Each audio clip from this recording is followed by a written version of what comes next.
آمين.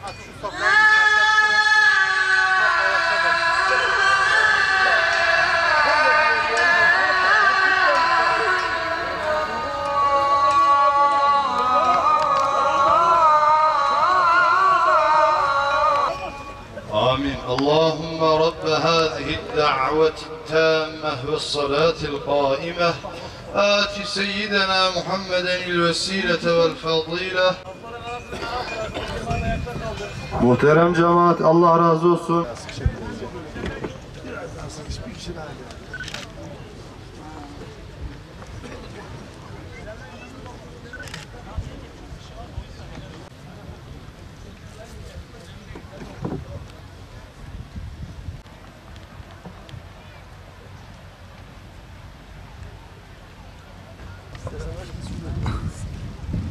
Sen geç abi o zaman.